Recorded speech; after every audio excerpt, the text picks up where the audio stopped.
All right, good morning, guys. Let's do a quick video and audio check. If you can hear me and see me, give me a thumbs up in the chat box.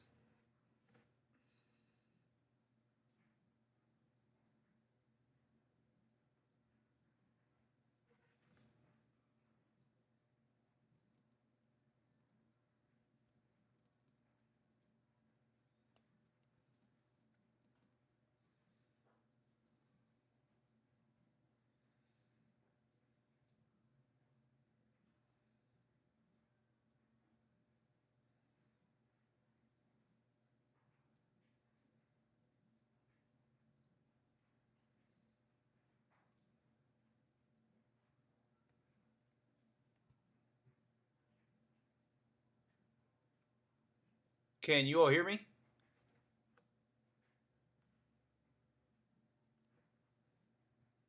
Can you all hear me?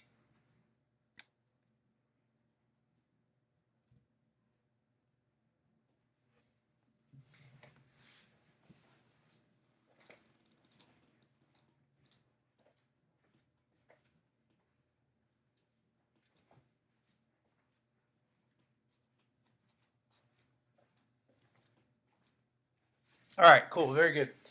All right, well, what are your thoughts? What are your initial thoughts on this on that first test?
Anybody thoughts? Initial thoughts on the first one? What do y'all think? Hard, easy, makes sense? Nothing made sense?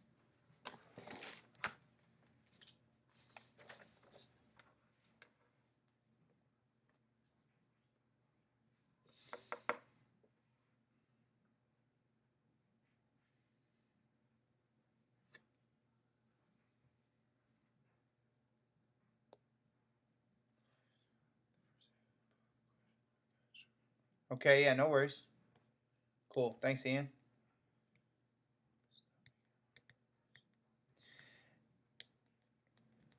I got you. I'm with you on that for sure. Okay. Understand that. All right. So let's not waste too much time, or let me waste too much time. Okay, yeah, cool. And that's the whole purpose behind this is kind of answering these questions because it gets a little bit like, man, what in the world do they actually want here? Um, and I think once you all kind of see it, you'll be like, oh, okay, that makes some sense. All right, so starting with A, okay? Starting with this first one. During rush hour time, there's backup cars at the bridge toll booth. The numbers of the vehicles in line at time t is modeled by a twice differentiable function. L for t is greater than or equal to 0 and less than or equal to 90. Values of LT are shown in the table below. So LT represents vehicles, t equals time in minutes. The waiting time in seconds to get through the toll booth at the bridge is given by W of x is equal to 20 sine times the quantity of pi x over 80, where x is the number of vehicles that are lined up. Approximate the rate of change of the number of vehicles in line at t equals 10 minutes. So I think this one was, this one seemed to be pretty simple within itself. So let's just jump into A1. And on your test, you probably won't have to do this whole A1 A. This is just more for this part of the test, just so you don't get like, if you ever have a question like, hey, I have a question over A1A, I would know it's this one, not necessarily A3A. So Looking at part A, make sure you always label your parts, though. Label your parts and what you're doing, guys. That's going to be very important here. Okay? And so we're wanting to know what is the change, okay? What is the rate of change in line at t equals 10 minutes? All right? So that's basically L of 10. What is the derivative of L at 10? Okay, so the change of L of t represents vehicles. Okay, so L of t represents vehicles, and we're wanting to know at t, when t, which is time, represents 10, what is that equal to? All right, so this is going to be approximately, and we're going to come up to our chart to see. Okay, now at 10 minutes, there's 60 vehicles in line, but it's wanting to know the rate of change of this. Okay, the rate of change of all of this. So rate of change is change in y's over change in x. So that's just simply 60 minus 10 over 10 minus 0. Again, that's 60 change in y, change in our y's over change in x's. 60 minus 10 over 10 minus 0. And that would take us to 50 over 10, which is equal to 5. And that would be vehicles per minute, or vehicles minute per minute.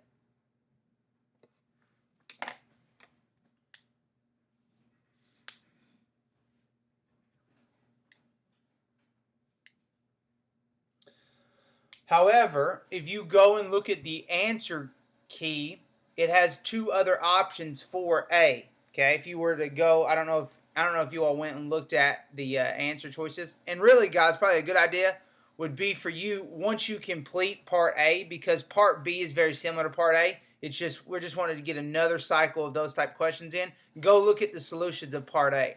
So that 5 minutes when you're kind of waiting, go look at the solutions of part A just so you can kind of see what you're working with and kind of decipher it. And then you could probably like start part B when it's there. So just a kind of an idea within that. So, and what the other one has is it also has a possible rate of change is using 160 and 30 and 10. Now, you may say, well, why aren't they looking approximate the rate of change of number of vehicles in line at t equals 10 minutes? Okay, so again, this is just kind of an approximation here. But here's the best way I can explain this to you. I think that would make the most sense to you. You have to, any slope that could involve t equals 10, you would have to use it.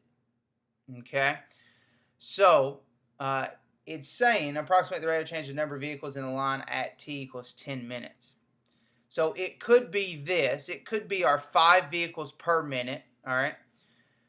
But think about this, okay? This is the unique thing, guys.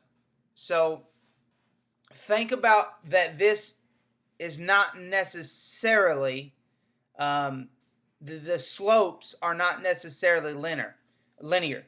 So think about at 10 seconds, or excuse me, think about it 10 minutes and 3 seconds, all right? That's really 10, okay? But at 10 minutes and 3 seconds, all we know there could have been, 60 cars come at once. Or not 60, but let's say 30 of the next 40. But then, after that, then 10 more came for that next 20 minutes, okay? So we don't know at which rate it is increasing at.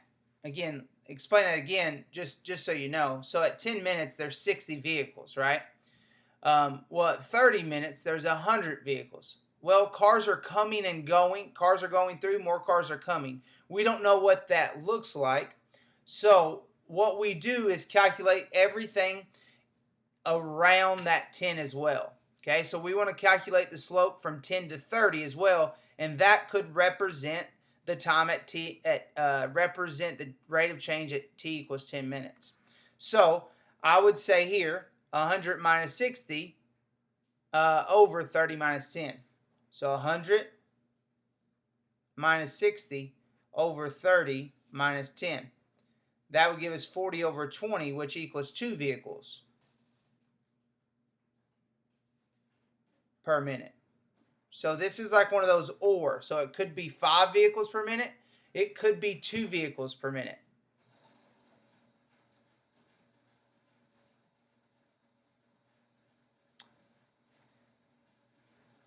So notice we did here to here, from 0 to 10, from 10 to 30, and then we need to do from 0 to 30. Okay? We need to do 0 to 30, so that's 100 minus 10 over 30 minus 0. And that would be 90 over 30, which is equal to 3 vehicles per minute.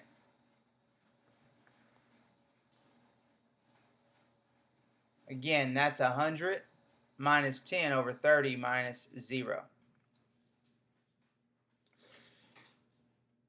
So on a test, if I got this question, I would answer them exactly like this. I would spell vehicles right there, though. So a way to kind of remember this, when that rate of change, when it asks at a singular time like this, you know, what is the rate of change of this right here? Okay, just think, I got to do everything around it. I need to do 10 and 0, and I need to do 30 and 0, and what it's the 2 around it. Because again, cars are coming. Again, think about what's happening during rush hour time. There's a backup of cars at the bridge.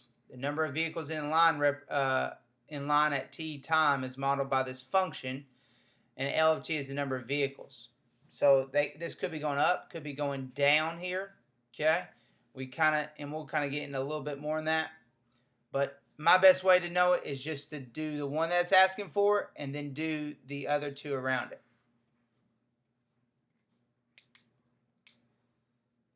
Is that making a little bit of sense to you all? Give me a thumbs up, or if someone knows, like, hey, I saw the solutions, it was 3, and I think it's better explained like this, because I may be doing not the best job of explaining the 3 different times. Basically, if it is a slope that involves 10, put it in there.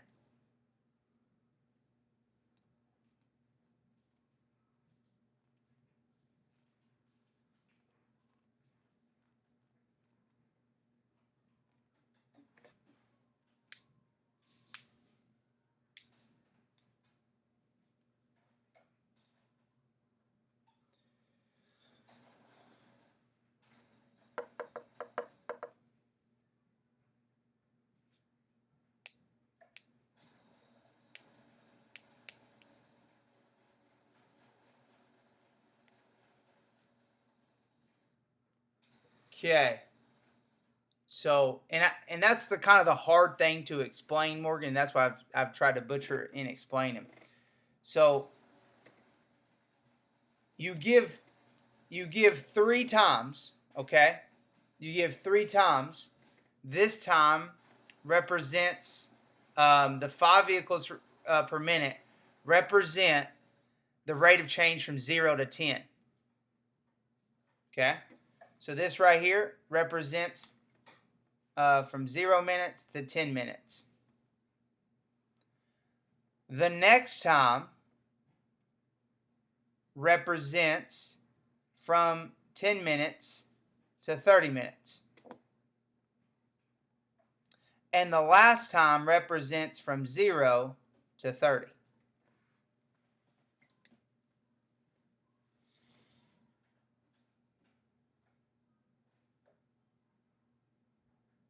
Okay, so it's saying approximate the rate of change of the number of vehicles in line at t equals 10 minutes. Okay, so from 0 to 10 minutes, okay, there could be 5 vehicles per minute in line. Okay, from 10 to 30, which it still involves, here's your key part, that it could be 10. From 10 to 30, which this could be 10 minutes and 2 seconds, there could be 2 vehicles per minute. And then from here, from 0 to 30, there's a 10. We know that there's a 10 in there. It's 3 vehicles per minute. So your rate of change could be any one of these 3 numbers based on the fact that t equals 10 is in each of them. Does that make a little more sense?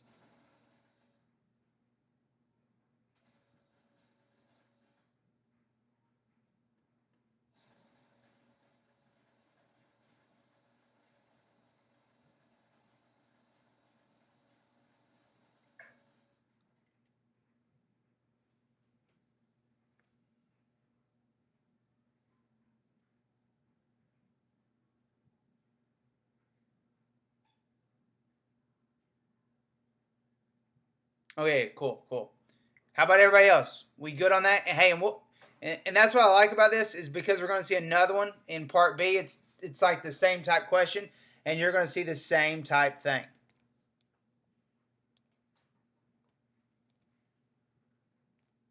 Anything that involves your time you're looking for, because again, from 0 to 10 could be 5 cars.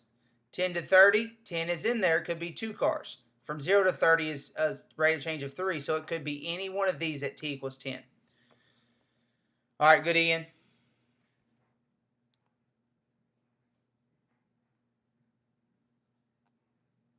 All right, so let's go on to B.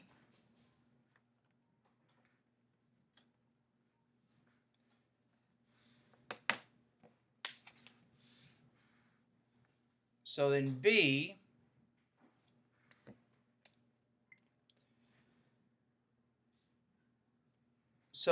says this: find the rate of change of wait time when 60 vehicles are lined up. Indicate the units of measure. Okay, so find the rate of change of wait time when 60 vehicles are lined up. Well, W of x, it gives us that W of x is equal to 20 sine pi x over 180. Okay, so that's our wait time formula.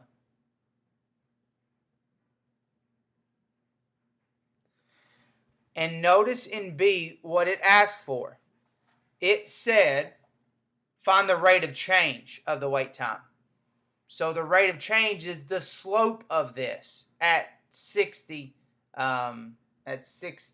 vehicles. Okay, so we need to say W, the derivative of W of x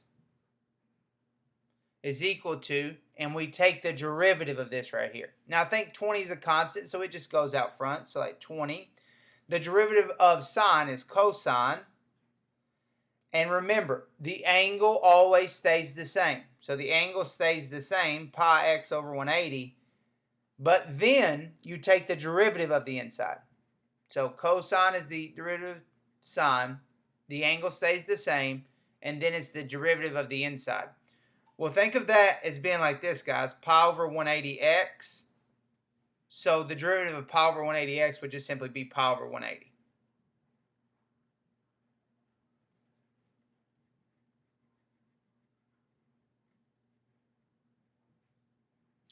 Now we could simplify here, but I would suggest this is where we plug in x. It's saying what's the rate of change of wait time when 60 vehicles are lined up. So let's go ahead, and x represents vehicles here.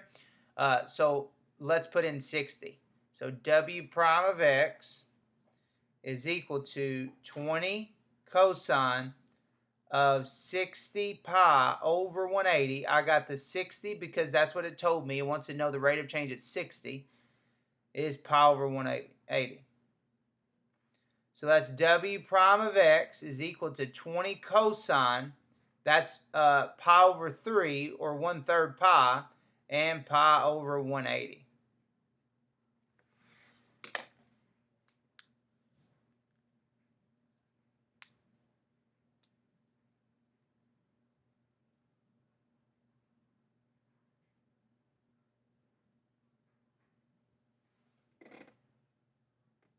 Okay, so cosine of pi over 3 is 60 degrees. So 20, and then cosine would be your x coordinate of 60 degrees. X coordinate of 60 degrees I can't really do it on this. X coordinate of 60 degrees. If you think about my hand, this would 30, 45, 60. 60, and we're looking for the X coordinate, which would be 1 over 2. So 20 times 1/2 times pi over 180. Half of 20 is 10, so 10 pi over 180, and then that would go to pi over 18. Okay, that's pi over 18, and that's seconds per vehicle.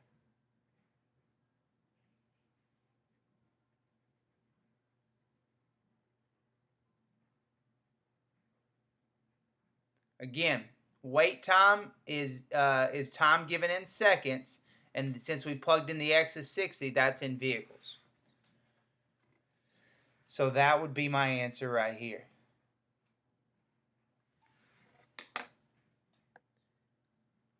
Did any of you get that correct? Anybody get that correct?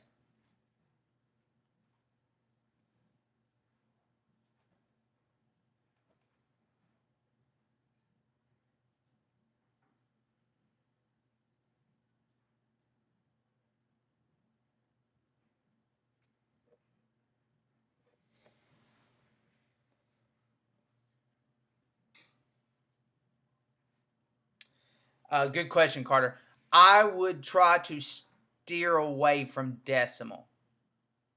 So, what is the decimal of it, like point?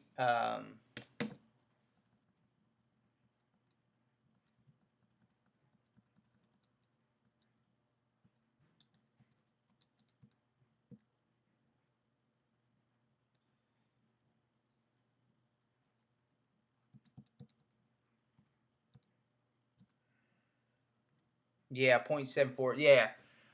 Here's why. I mean, I would try to. Yeah. Oh yeah. No worries. No worries. I would try to stay away from decimal. Unless they specifically said it. I don't think you would be wrong though. Let me say that, okay? Because it's based on right or wrong. And technically, this is the same thing, pi divided by 18.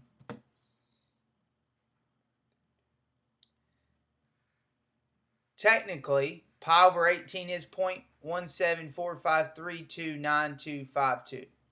Now, technically, you would be right there if you put that whole thing, okay? But the reason that I would steer away from this whole pi over 18 would be because I would be afraid that I would round wrong, or because technically they don't say, uses the decimal, and put as, it doesn't say round to the nearest tenth or round to something like that. I think you'd be a little bit more easier, but it obviously is not 3.14. I just got that to kind of see it. But like if it's something like this, that's more exact. But this is not necessarily exact. So I would be precautious about doing that. I think that's it. I think that's a pretty, you could easily, because if you just multiplied if you jumped on this right here and, and just typed in your calculator off from there, I know you're getting that same thing, but I would just punch that in and then kind of go through those steps. Does that make sense, Carter, Tim?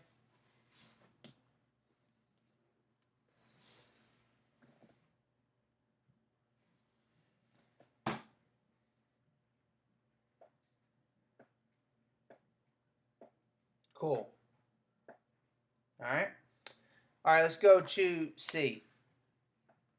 All right, very good, Carter. Good, Timmy. All right, so let's go to C. So C says approximate the definite integral from 0 to 60 LT dt using a trapezoidal sum and indicate the units of measure. All right, so we're going from 0 to 60.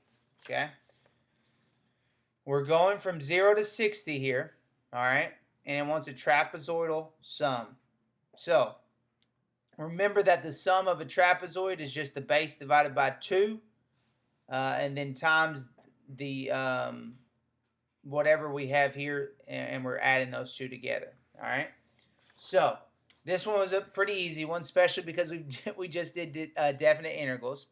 So it should look something like this. From 0 to 60, LT dt is approximately, should look something like, start from 0 to 10.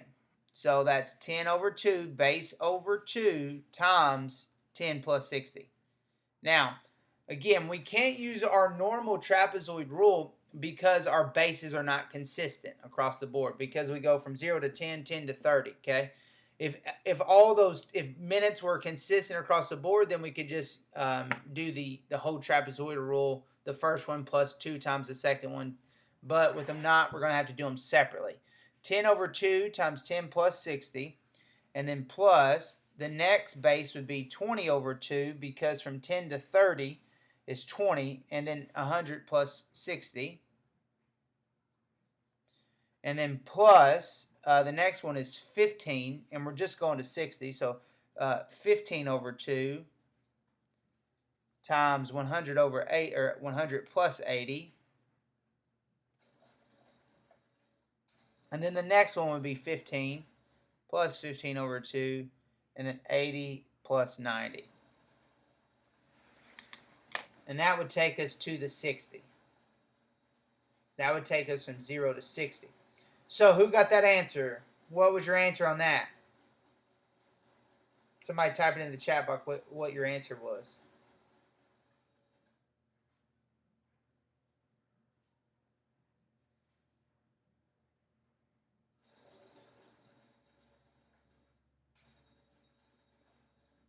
What was your answer, Morgan? Anybody, what was your answer? Final answer here?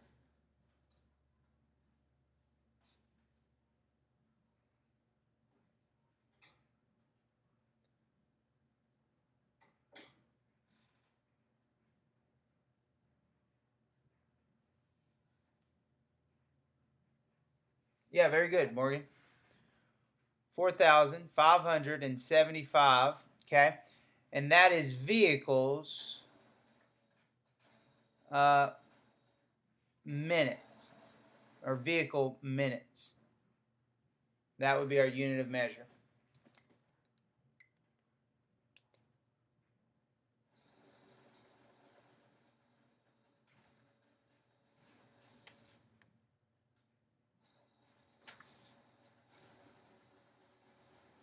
Okay?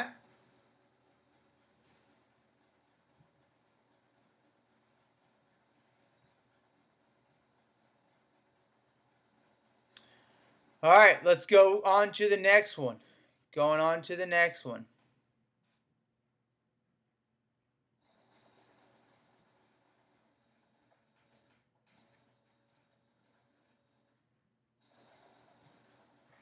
Looking at number D now. Trusting everybody's good on that last one. Let's look at D. Okay? So D says this. Oh, you can't see D. All right. So D says this. For 0 to 90, for t is greater than or equal to 0 and less than or equal to 90, what is the fewest number of times at which L prime of t must equal 0? Give a reason for your answer. Okay. So what we're saying here, guys, is this. What, from 0 to 90, what's the fewest number of times at which L of t, which is the derivative, which is the slope of the function, must equal 0? So, here's the way you need to think about this. Look at the slope, okay? Ask yourself what is happening, okay, up here at this table. So the way I thought about was this, okay, we're going from 0. All this is going up here, right? It's all going up there. So you just need to look at your vehicles. So it's going from 10 to 60 to 100, and then here it drops down, right? So it goes from 100 to 80. And then it goes from 80 to 90. And then it goes from 90 down to 50. Okay? And then like down to 0. So You all know what L prime of t, the derivative of t, which is the slope, how many times should it equal 0? Well, based on just this makeshift chart right here, 3 times. Okay? However, if you looked at the solutions, you're going to basically, you understand that, and guys, that's the right answer. The right answer is 3, but we need to put it in calculus terms. So I'm actually going to share my screen with you. Now it's going to look funky right here for a second, but I want to take you back a little bit. This is in your manual, page 103. Okay? And this is where we got introduced to the mean value theorem. Oh gosh, I'm all over the place. Sorry, guys.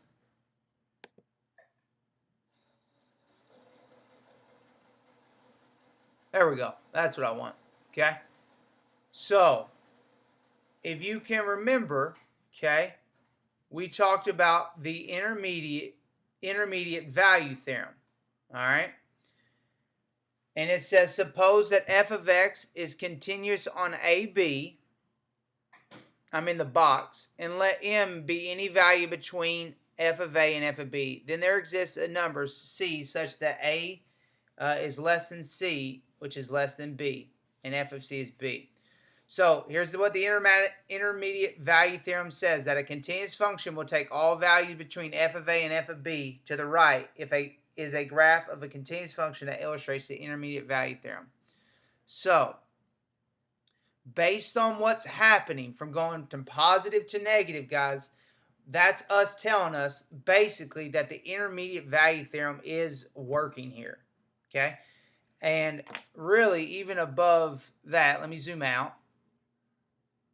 And let me jump over here to the mean value theorem. Okay? And the mean value theorem just simply states, it is a theorem that you probably never heard of, but because it implications without having to study it. So we basically know this without knowing basically too much about it. It says if f is continuous on AB and differentiable on AB, then there exists a number c on AB such that we're going to have multiple points. And mean value theorem really states that there's going to be a tangent line that's parallel to the secant line of the graph. All right? Now, that may be a lot of, again, when we were going through that at the time, it seemed like a lot of hogwash, okay? And to me, it really is. But it's what we need right here, guys. It's what we need in order to, it's what we need right here in order, let me try to move this some way. It's what we need here to justify our answer for D, okay? So, here's how that would look. Now, f is differentiable. It's differentiable because it's continuous. It never stops, okay? So, we would say L is differentiable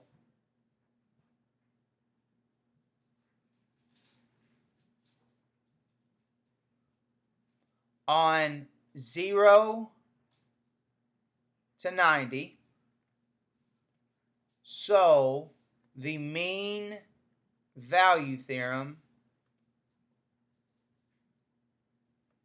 applies.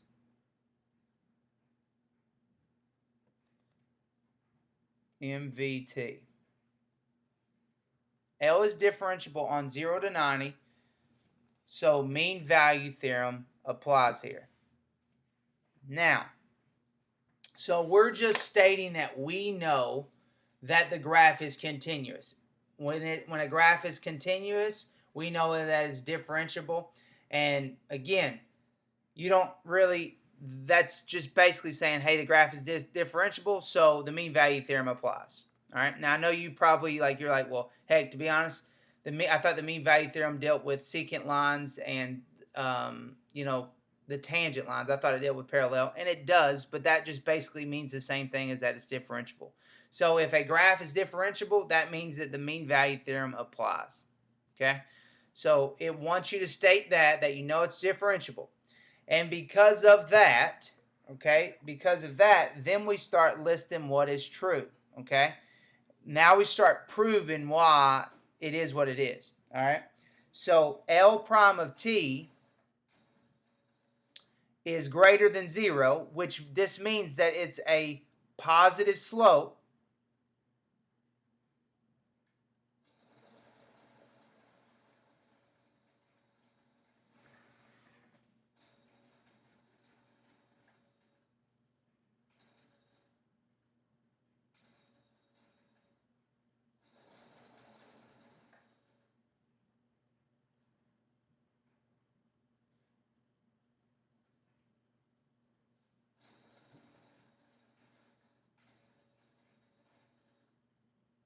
Yeah, okay, sorry. I had a brain lapse there for a minute. I was making sure that I was wording that right.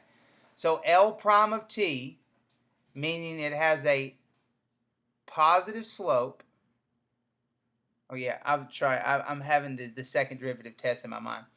So L prime of t is a positive slope from 0 to 30.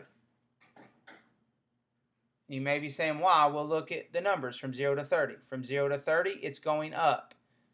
From 30 to 45, it's going down. From 45 to 60, it's going up.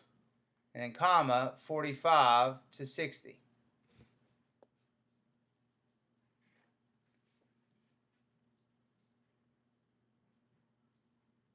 Okay? And then L prime of t is the slope of the derivative is less than 0 from, which would be a negative slope going down from 45 to 60. Or no, excuse me, 30 to 45. Sorry about that. 30 to 45, and from 60 to 80.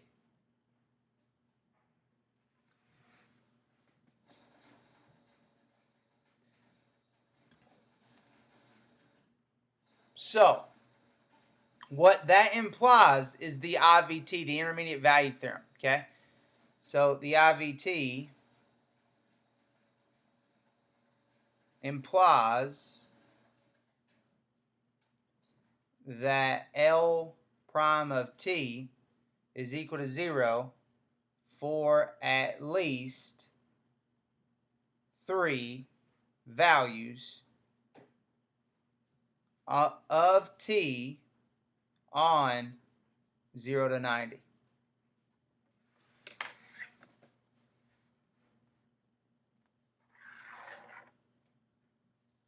Now, here's the thing, guys. You knew that. I think when I came up here and I said, hey, watch this, the slope's going up. Again, if we drew this graph out, right, 0 to 10, 10, 60, 30, or 30, 100, 10, 60 be somewhere around here. I think you all would get that the slope would equal it 3 times, okay? But we just can't say, the fewest numbers of times, which would be 3. Now, so we're really wanting to show that there, that we want to show both the MVT. So if something's differentiable, you say L is differentiable on 0 to 90, so the mean value theorem applies. And then you explain that it increases and then decreases, increases, decreases. And then you can explain from there, since it's continuous, both the mean value theorem and the IVT exist. So therefore, there's 3 points. So it's just basically wanting you to use mean value theorem and intermediate value theorem in both of those. Does that make a little sense? Give me a thumbs up in the chat box. Does that make a little sense in terms of like, hey, I kind of understand the concept behind it, but it's the way they want it worded, okay? Give me a thumbs up if that makes a little bit of sense to you. Okay, cool. All right, last one then is just E.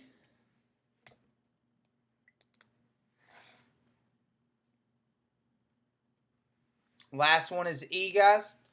So looking at E, this says, suppose that at t equals 10 minutes, vehicles join the line at the rate of 8 vehicles per minute. Find the rate of change of the waiting time in line at t equals 10. Indicate units of measure and explain the meaning of your answer. So watch this.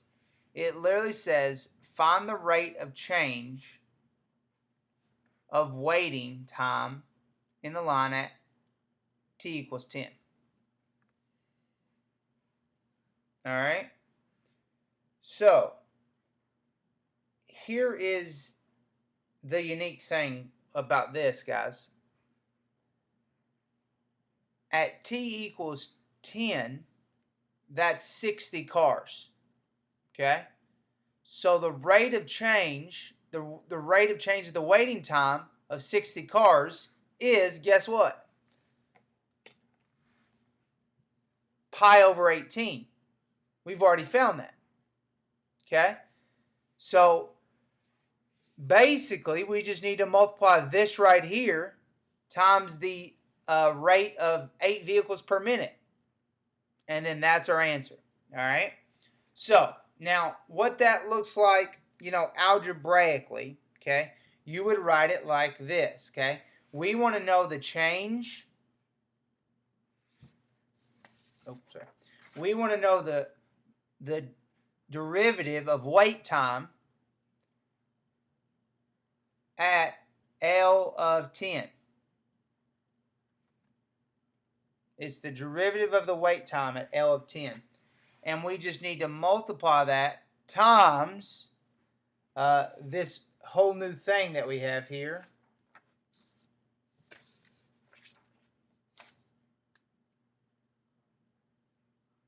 Which would be what we're dealing with here, which we would call L prime of 10. That's how much it's changing at 10.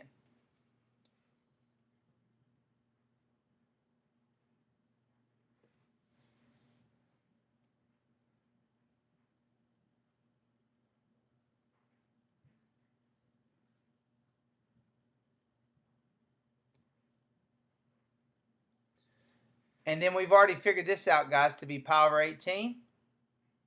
And that right there, it's given us. It's saying that vehicles join the line at a rate of 8 vehicles per minute.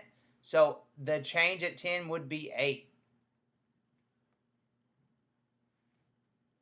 That equals 8 over 18 pi, which you would know would be 2 will go into both of that, 4 pi over 9.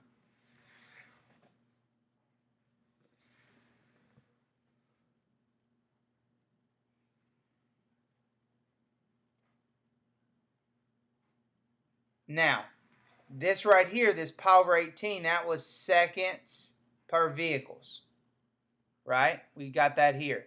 This 8 up here is vehicles per minute. So watch this. Vehicles cancel out, leaving me seconds and minutes. So this is seconds per minute.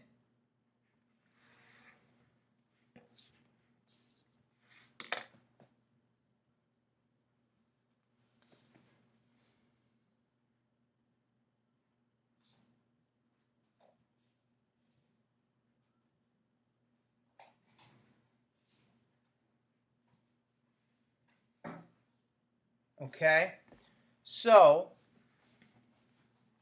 with that, we would say at t equals 10 minutes,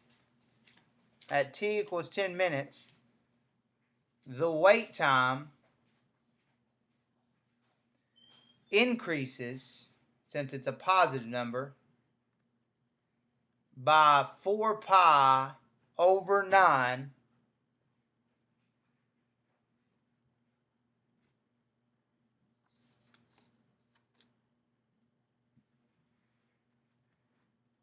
second every minute, or per minute, either one. So at t equals 10 minutes, the wait time increases by this amount of seconds every minute.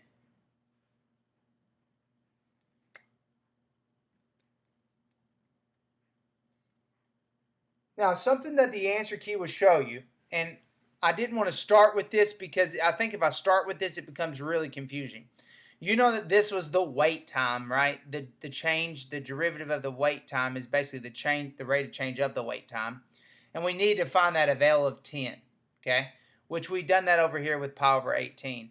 And then we just need to multiply that times the L prime of 10, which would be, is what they gave us up here to be 8 vehicles per minute. But you'll see the answer key gives you something like this, okay? And it's a part of the chain rule, which would make a little sense. And here's what it looks like. It looks like this.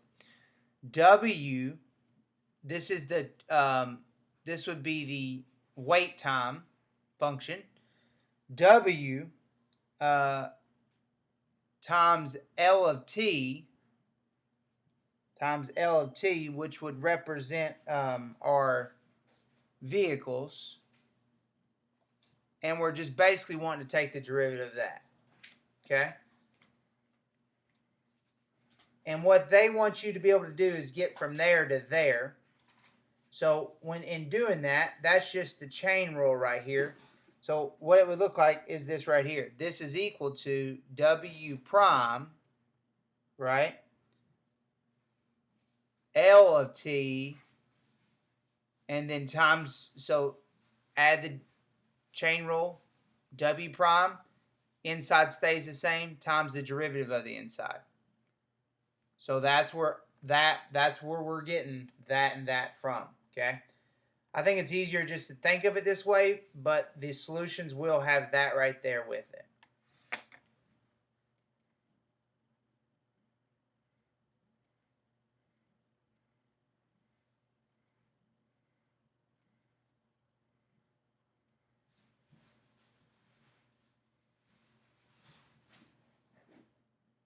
Okay, talk to me. Thumbs up. What do we think?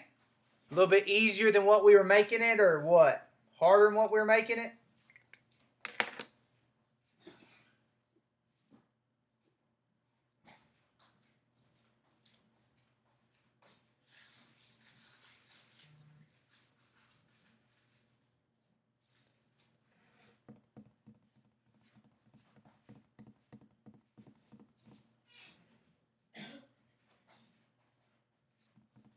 Okay.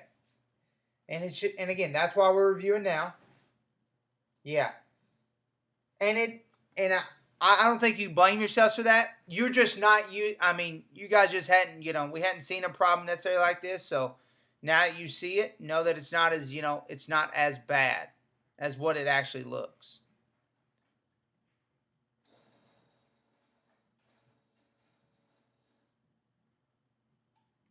Okay, so here's my thing, okay? And obviously, yeah, and Timmy, and that's why I included some of the, I included like the solutions, because it kind of helps guide you in knowing like, hey, if I get this right but this wrong, what are my points values, all right? So even if like looking at like 1C here, like even if you got the number wrong but you put the right units, you still get a point for that. So we included these right here to make sure that you could kind of see the point system and how it kind of flows from there. So again, we got a week before the test, and we got a bunch of concepts we're going to review before going over there, before taking it next Tuesday. So about a week before then, and we're meeting 4 more times before then. Okay.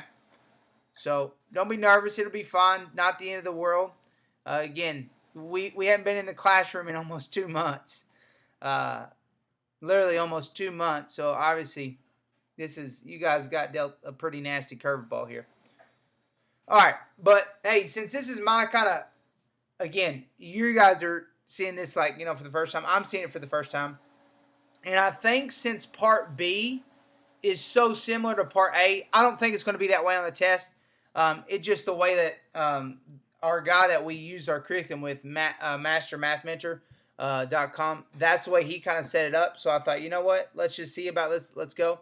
I think it would be more beneficial for you to just work part A before we meet. And then you work part A, try to see if you can figure it out. Then I'll come on, I'll work part A for you, work it all, and then you complete part B once we're done with the YouTube, just so you can kind of guide yourself, because it's going to be very similar. What does that sound like to you guys? And you can still time yourself to 25 minutes on the first time.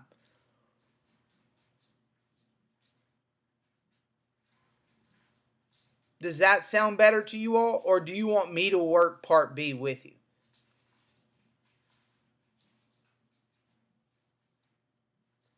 Okay, yeah. Okay, cool. Very good. So what I want you to do right now when we get off is to go work part B. And then, so when you go work part B now, then you go check the solutions, and now you know, okay, this is what the solutions are saying, okay? So this is what it kind of means.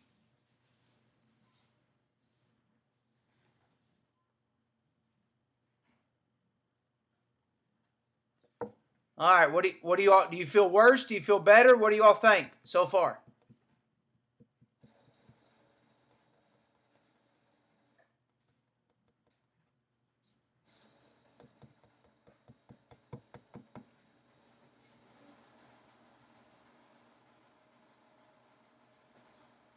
Good, Carter. Glad you feel a little bit better.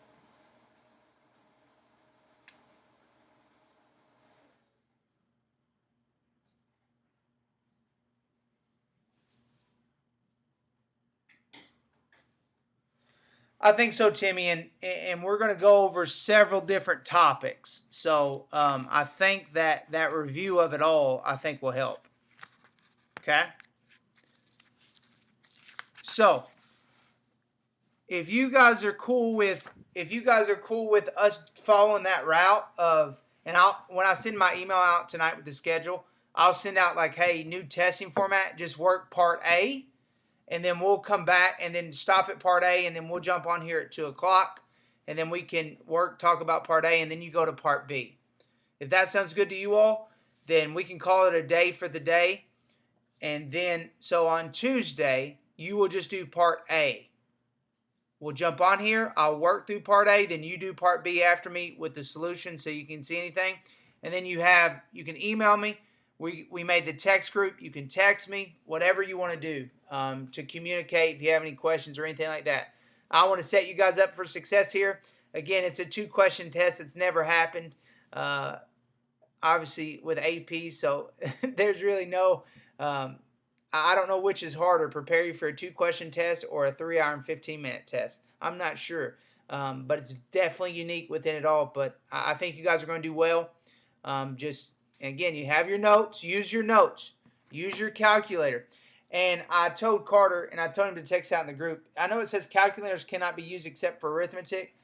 And I think the reason that that's said there is just because you're not going to do any of this work right here with a calculator. Nothing you're punching in here are you going to find on a calculator besides the math stuff. Again, like you could type in all that, in your calculator. That's good, okay?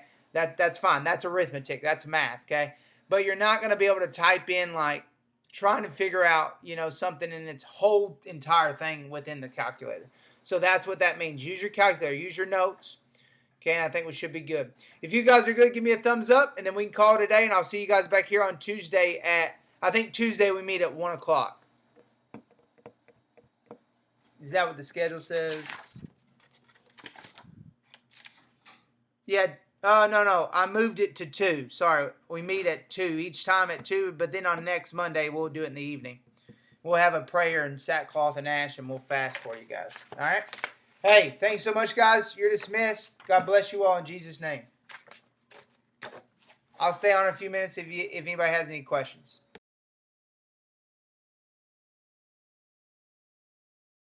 No problem, Tim. We'll see you guys.